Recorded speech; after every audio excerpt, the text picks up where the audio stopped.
अस्सलामु अलैकुम वरहमतुल्लाहि वबरकातुह।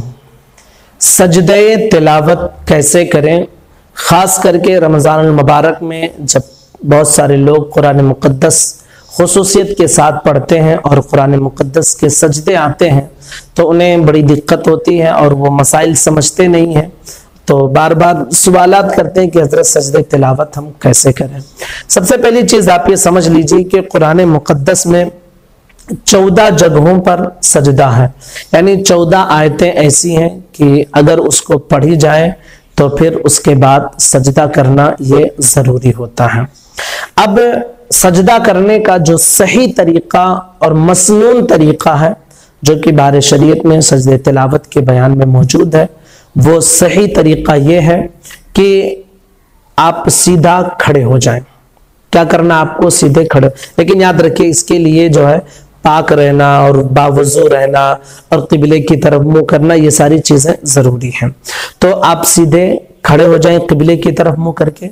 आपको नियत नहीं बांधनी है, यानी अल्लाह अकबर कह के जो हम नियत बांधते हैं ये सब कुछ नहीं करना है। बस दिल में ये इरादा करना है कि मैं सजदे तिलावत की जो है तिलावत के सजदा मैं करने जा रहा हूं, ये दिल में आप नियत कर लें। सीधा खड़ा होने के बाद किबला की तरफ मुंह करके अल्लाहु अकबर कह के आप सजदे में चले जाएं।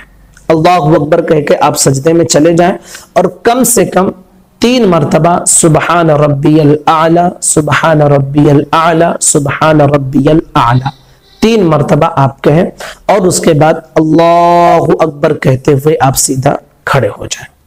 ये मसनून तरीका है जो कि बारे शरीयत में मौजूद है। यानी फरमाया गया कि दोनों बार अल्लाहु अकबर कहना सुन्नत है, यानी अल्लाहु अकबर कहते हुए आपको सजदे में जाना है और अल्लाहु अकबर कहते हुए आपको सजदे से उठना है, ये दोनों सुन्नत है।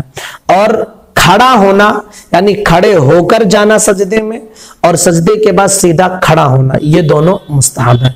अल्लाहु अकबर कहना दोनों जगह ये सुन्नत है और दोनों जगह यानी खड़े होकर सजदे में जाना और फिर सजदे से सीधा खड़े होना, ये क्या है? मुस्तहब है। अब सवाल ये पैदा होता है कि हम कुरान मुक़द्दस के सारे सजदे एक साथ करें या जब जब हम पढ़ें उसी वक्त सजदा कर लिया करें जब सजदा है। तो देखिए सबसे बेटर तरीका यही है, अच्छा और बेहतरीन तरीका, मुस्तहब तरीका यही है कि कुरान मुक़द्दस की आप तिलावत जब करें तो जब आयते सजदा आप पढ़ें तो उसी वक्त आप सजदा कर लें, यानी आप खड़े हो जाएं, अल्लाहु अकबर कहते हुए सजदे में जाएं और फिर सुबहान रब्बियल आला 3 मरतबा पढ़ें और फिर अल्लाहु अकबर कहते हुए आप खड़े हो जाएं। ये सबसे बेटर तरीका है कि आप जब आयते सजदा पढ़ें उसी वक्त आप सजदा कर लें। लेकिन अगर ऐसा हुआ कि आप पूरे कुरान का सजदा एक साथ करना चाहते हैं तब भी कोई दिक्कत नहीं है, लेकिन बिला वजह ताखिर नहीं करनी चाहिए। ये मकरूह तंजीही है, यानी गुनाह तो नहीं है लेकिन शरीयत इसे नापसंद करती है। बिला वजह आपको ताखिर नहीं करनी चाहिए।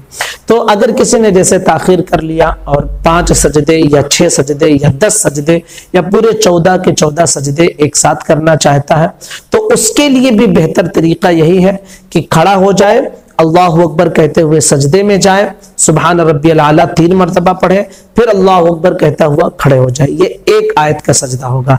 फिर दूसरी आयत का सजदा इसी तरह करे, फिर तीसरी आयत का सजदा इसी तरह करे, फिर चौथी, इस तरह 14 आयतों का सजदा इसी तरह करें। ये मसनून तरीका और मुस्तहब तरीका हो जाएगा। लेकिन अगर कोई यूं ही बैठे बैठे सजदा कर लेता है तब भी सजदा अदा हो जाएगा और किसी किस्म का कोई गुनाह नहीं मिलेगा। जैसे मसलन कुरान मुक़द्दस कोई पढ़ रहा था और आयते सजदा आ गया, तो अब क्या कि कुरान मुक़द्दस साइड में रख के किबले की तरफ मुंह करके जो है अल्लाहु अकबर कहते हुए, यानी बैठे ही बैठे अल्लाहु अकबर कहते हुए सजदे में चले गए और फिर 3 मरतबा सुबहान रब्बियल आला पढ़े और फिर अल्लाहु अकबर कहते ही बस सजदे से उठ गए, खड़े नहीं हुए, ना खड़े होके सजदे में गए और न सजदे के बाद खड़े हुए, तो इसमें भी कोई दिक्कत नहीं है, आपका सजदा हो जाएगा।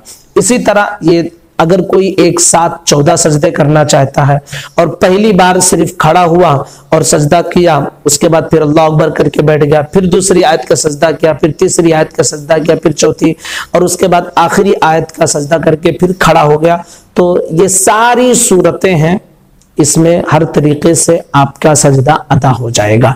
लेकिन बेटर तरीका वही है کہ جب آیت پڑھیں اسی وقت سجدہ کر لیں، اور سجدہ کا طریقہ صحیح اور مسنون یہ ہے کہ کھڑے ہو کر اللہ اکبر کہتے ہوئے سجدے میں جائیں، سبحان ربی الاعلیٰ 3 مرتبہ پڑھیں، پھر اللہ اکبر کہتے ہوئے کھڑے ہو جائیں۔ چاہے ایک سجدہ کرنا ہو یا 14 سجدہ کرنا ہو یا 2 سجدہ یا 5 سجدہ، بیٹر طریقہ یہی ہے۔ اور اگر آپ ایک پر صرف کھڑے ہوتے ہیں اور باقی آپ بیٹھے بیٹھے سجدہ کرتے ہیں تو بھی آپ کا سجدہ ہو جائے گا، یا سارے سجدے آپ بیٹھے بیٹھے کرتے ہیں تب بھی آپ کا ہو جائے گا، ساری طریقے میں سجدہ ادا ہو جائے گا، لیکن بہتر طریقہ وہ ہے جو پہلے ہم نے آپ کے سامنے ذکر کر دیا ہے۔ تو امید کرتے ہیں کہ مسئلہ کلیئر ہو گیا ہوگا۔ گزارش ہے کلپ کو ضرور شیئر کریں۔ السلام علیکم ورحمۃ اللہ وبرکاتہ۔